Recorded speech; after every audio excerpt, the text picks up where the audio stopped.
Hello అండి. ఇప్పుడే వంట స్టార్ట్ చేస్తామని వచ్చినాను. స్టార్ట్ చేసే ముందు కొంచెం మునగాకు ఉడకపెట్టుకుందామని ఉడికించుకున్నానండి. ఇంకా వంట అయ్యేలోపు ఈ మునగాకు కొంచెం తాగేస్తామంటే బాగుంటుంది అనేసి. మాకు ఏదో ఒకటి వేడిగా ఈ టైంలో తాగేది అలవాటు, కాఫీనో టీనో. కాబట్టి ఈ టైంలో ఇప్పుడు ఏదైనా పర్లే, తాగాలి వేడిగా అంతే.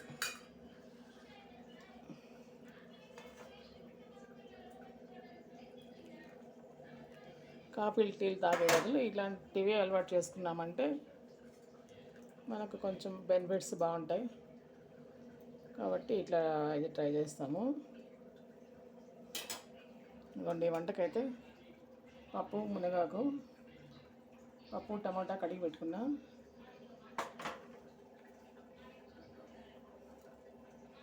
ఇంకోండి, పప్పు టమాటా, అందులోకి తెల్లగడ్డ,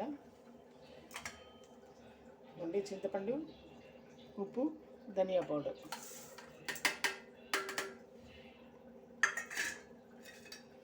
ఇది కొద్దిగా పసుపు.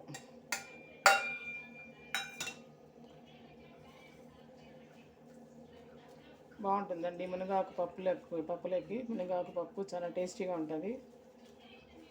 మునగాకు ఒక తాళింపు పొడినే కాకుండా పప్పులోకి కూడా మనం వేసుకోవచ్చు. కొన్ని ఇట్లా కడిగేసి, మునగాకు వల్ల చాలా ప్రయోజనాలు ఉన్నాయి కదా మనకి, అందరికీ తెలిసిన విషయమే. కాబట్టి మనం మునగాకు ఎంత ఎక్కువగా తీసుకున్నామంటే అంత బెనిఫిట్స్ ఉంటాయి మనకి, అంత హెల్తీగా కూడా ఉంటాము. కాబట్టి ఏదో ఒక విధంగా వారంలో ఒక 2-3 రోజులన్నా మనం మునగాకు తీసుకునే ప్రయత్నం చేస్తే బాగుంటుంది.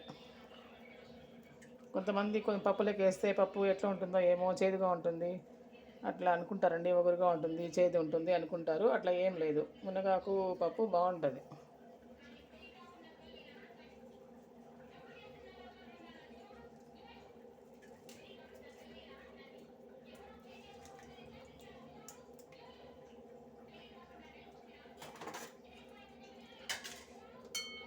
ఇప్పుడు దీంట్లోకి తగినంత వాటర్ వేసుకొస్తాం.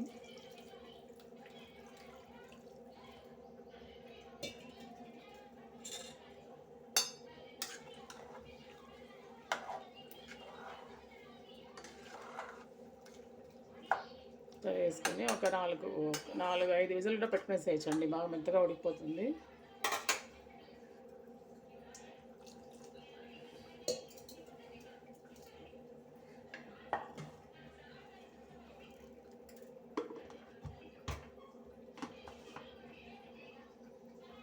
ఒక 5 విజిల్ పెట్టుకున్నామంటే ఈజీగా బాగా ఉడికిపోతుందండి, మళ్ళీ మెత్తగా.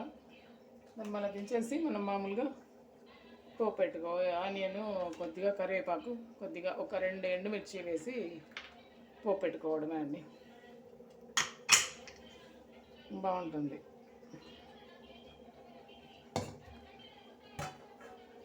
రైస్ కూడా అయిపోయింది.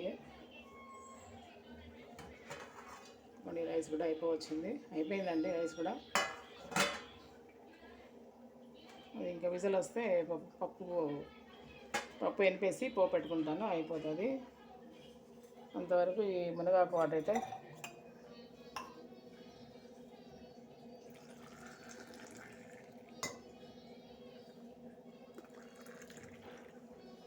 ఏమో అండి, ఎండాకాలము అని ఏమి లేకుండా మాకు కొంచెం వేడిగా తాగేది అలవాటు అయిపోయింది. అది ఆ కాఫీ టీ ప్లేస్లో వీలైనప్పుడు ఇట్లా ఏదో ఒకటి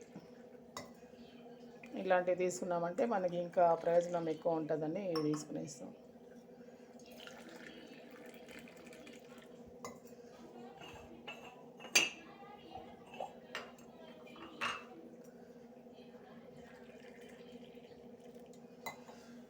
ఓకే అండి, థ్యాంక్ యూ. నచ్చితే లైక్ చేయండి, షేర్ చేయండి, సబ్స్క్రైబ్ చేయండి. Thank you.